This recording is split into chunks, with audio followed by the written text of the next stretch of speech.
I might swerve in that corner, whoa, whoa. Hey guys, this is Nick at Night coming to you through your screen, and today is the second episode of Nick's Picks, in which we will be talking about my favorite music coming out of said month. Obviously, we just lived through the month of February. Thank God if you made it through February, let me know in the chat, guys. If you haven't subscribed already, please subscribe. If you haven't joined the Discord, join the Nick Nation. It's in the description right now. Join the community, join the conversation. That's where we talk about music. That's where we talk about Fortnite, all of that. And before we go into the is he finally talking about the Weeknd album? The Weeknd album! Oh my God! I love the Weeknd!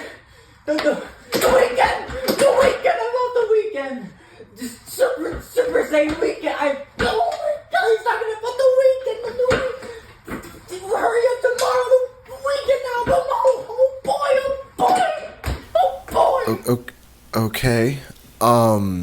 So anyways, before we get into things, I want to introduce a new segment. This is this music still in your rotation? So I'm going to be giving myself a grade based off of last time. So last time, 3 albums, 3 singles. Are these songs still in my rotation? For albums, I'm 1 out of 3 on albums. I really only still listen to the Bad Bunny project. Eusexua, I don't listen to as much. The Matty J project, unfortunately, isn't in my rotation much. So for singles, however, 2 out of 3. The Jane Remover song, JR, fantastic song. Still listen to that. Stuntin' Like Appa. I cannot get enough of that song. Those horns in that beat. Unfortunately, however, I don't really listen to No Go. I haven't really listened to No Go since that video. So I got 2 out of 3 on the singles. Got 1 out of 3 on the albums. I got a 50% pop quiz, and I got a 50% on it. That is the new segment, Is This Music Still in Your Rotation? Brought to you by Cigarettes. Thank you very much, Cigarettes, for sponsoring this video. Okay, let's get into it.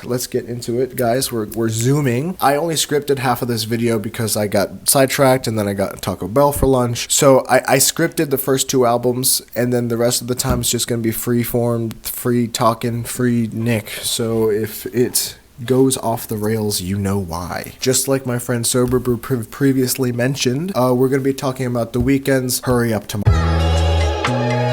The Weeknd is back for what he's advertising as his final album, at least under the name The Weeknd. This album doesn't only serve as a cap to a decade plus worth of music, but also the ending to his new trilogy in his catalog, which started in 2020 with After Hours. This project here continues Abel's dive into the more retro-sounding pop music. However, this is the first album in like 5 years or so in which Mr. Weeknd actually reaches back into his catalog for inspiration and direction. When it comes to the enjoyment of this record, this album was honestly a tough pill to swallow sometimes. The outcome and finally getting through the project was enjoyable, but it's no doubt that this album is not just the entree, but a full entire Thanksgiving dinner's worth of material. The lengthy track list and the unforgiving runtime at first glance made me a little skeptical on how it was gonna go. When I was listening to it, the length of some of the songs and the transitions made the album feel a little lengthy. Because of the length of this album, actually, I had to sit down for a few different times to finally get through the project from top to bottom. However, this is Nick's Picks, and at the end of the day, I actually enjoyed about this album, so it's time to talk about the stuff that I liked. I just want to say this, and this might be unpopular, but part of me actually wants this to be the last Weeknd album. This project is truly cinematic and creates a musical spider web for over the Weeknd's ever-changing sound and his artistry throughout his career. I loved most of the beats on this album, and I loved how all of them kind of led into each other flawlessly with or without transition. Cry For Me was one of the more modern Weeknd songs, and it features a really memorable refrain. São Paulo was a single leading into the album that I actually didn't listen to until I finally listened to the project. It was actually a wonderful surprise though, because I was not expecting Abel to be going down a Brazilian funk route, and somehow the landscape of that sound sonically really fit into the rest of the songs in this album. We also have more hip-hop inspired tracks like Enjoy the Show featuring Future. The extremely high-pitched sample is extremely hypnotizing hypnotizing, and Future gives it his all on the second half of the song. His entire, contribution is really passionate. It sounds like he's crying on some part of it. The back half of this album seemed a little more strong in theme and the connection between it all. I specifically liked the run from like Timeless on. Abel really seems to find his stride there, and overall, this album was a fantastic listen. It was diverse, and it really just like painted out Abel's musical career. I hope that he makes music again, but like as of The Weeknd, this was a fantastic closing to it. This project was dropped on Valentine's Day. That is PARTYNEXTDOOR and Drake's album, Some Sexy Songs for You.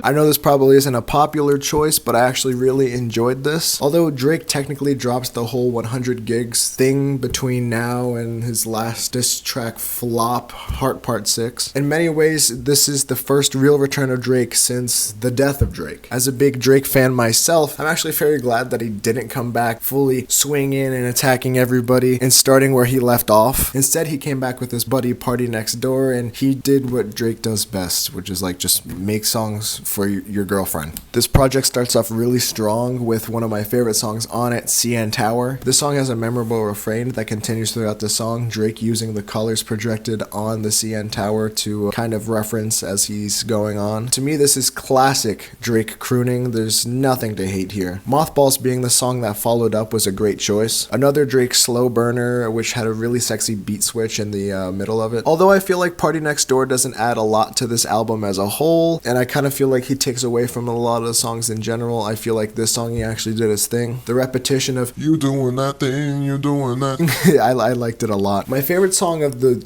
year, most likely, is Nokia. This is my favorite type of Drake, the Drake that doesn't take himself too seriously and instead allows the listener to have a unique experience and a memorable one at that. From the nostalgic beats with the crazy synths, to what I assume is a sampled chipmunk voice passage, to Elkin's performance on the end of the track, this entire song is electric from beginning to end. Perfect song. Die Trying was also a highlight for me on the track list. We can't take Drake songs like this for granted because there's simply just not enough of them, but this is a completely sung track backed with some simple guitar passages. This is a song that screams summer. This is a song that screams happiness. Like, it's just impossible to hate. Overall, this album is nowhere near Drake's best musical effort by any means, but as a starving Drake fan whose other goat is like high off of nitrous, like, this is a well-received, very invited project for the Sixth God. I next want to talk about the venturing project, Ghostholding.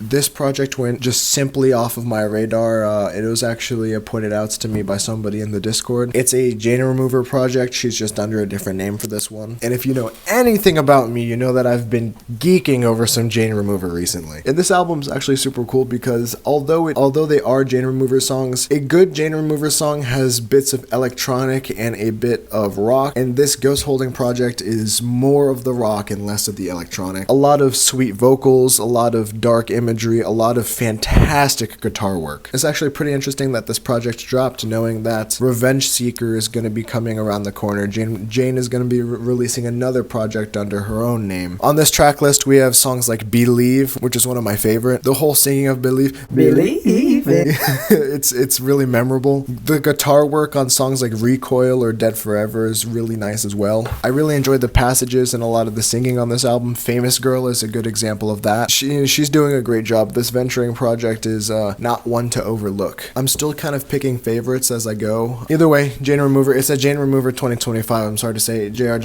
There's Dancing with Your Eyes Closed. This is going to be a Jane Remover year. We'll see how it goes. Moving on to the singles, I first want to start with Tommy Richman's Acting Up. Tommy did not release one of my favorite projects last year. Coyote was actually extremely underwhelming. He's actually had some great singles and obviously some breakout hits, but unfortunately when it came to the actual project that he was releasing with these songs, the songs that weren't hits just didn't compare well. However, this time around he has a new single that he's been kind of teasing for a little bit, Acting Up. It came with a video of two girls singing the lyrics and him just kind of chilling in the background. He doesn't look like he belongs in situations like that. But either way, this song has a very Soulja Boy inspired metal drum kind of thing going with it. It has this artificial bass that shakes the lyrics while the song's going on. There's not much substance in the track itself, actually. Like, it's kind of just like but the vibes that this song has, I mean, it's the same thing with the other songs that he's released. It's just he has a voice on him.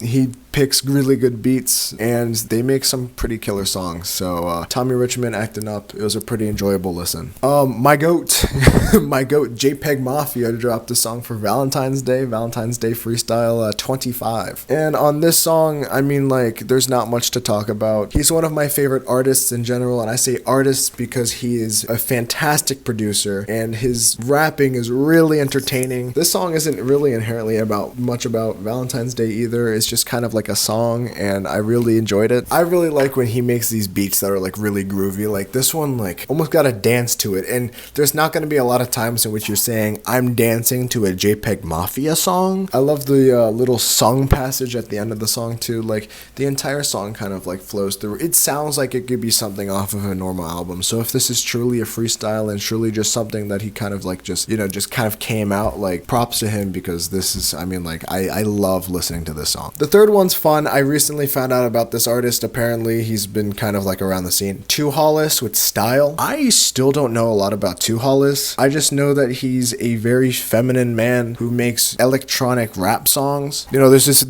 a video on Twitter where he's just like, I like your style, and he's obviously his shirt's off, but I don't look that good with the shirt off. I've been really into like the whole electronic dance songs. I've been into all of this, and I'm surprised that he hasn't been on my radar sooner. He has his most popular song is Jeans, I think, from like 2023. But yeah, it's super cool. He's rapping over it. It's really loud. It's abrasive. I mean, like, there's something nostalgic about like the sirens that are going through the beat, the bass, the drums, they just rattle. There's nothing inherently special about this song. It's just like this is my introduction to Two Hollis. So I want everybody to remember this moment that Nick just started listening to Two Hollis, and in a little bit when Two Hollis drops this project that it seems like he's making all these singles for or something like that, you're gonna understand. You're gonna be like, oh shit, this is the one time that Nick was wearing the Yankees spring training hat, and he was saying that Two Hollis is going to do something crazy. I like your style. This is when it happened. This is when it happened, Nick. You're a Two Hollis fan. I think that's it. To be honest with you, in my albums portion, I really wanted to put the director's cut of I Lay Down My Life For You that JPEGMAFIA dropped. It really took a twist on one of my favorite albums of last year and kind of made it something new. I just felt like that was kind of cheating. I had enough space for, Hurry Up Tomorrow and some sexy songs and Venturing, so I just kind of wanted to make it its own thing. So shout out, that's a fantastic project. If you haven't listened to I Lay Down My Life For You, the album from last year, JPEGMAFIA's best work, and if you want to hear something, a little bit of the B-sides of some original songs, like Coke and Dope was kind of like the first Jihad Joe, I really suggested there's 2 different discs. One of them is just kind of like B-sides and stuff like that. It's really cool because he said that a lot of these songs didn't come out with the actual track list because he wanted to cut out the filler, and when do you ever see an artist do that? In fact, a lot of the times that you're talking,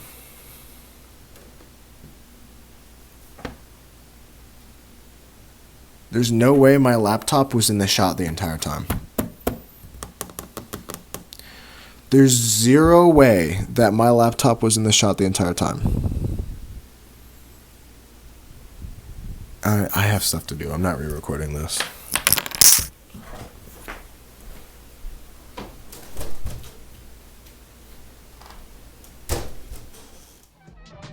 Hey guys, it's Nick. It's editing Nick. Well, it's not really editing Nick. It's Nick from like 5 minutes later. Check the recording. It's not in there. So apparently when I went to go close the laptop, I pulled the laptop forward so it looked like the laptop was in the shot the whole time. I was reading a script, guys. I'm not a good speaker, so I have to have a script beforehand. So that ending was abrupt for no reason. But I hope you guys enjoyed. I love you, fam. I love you, fam.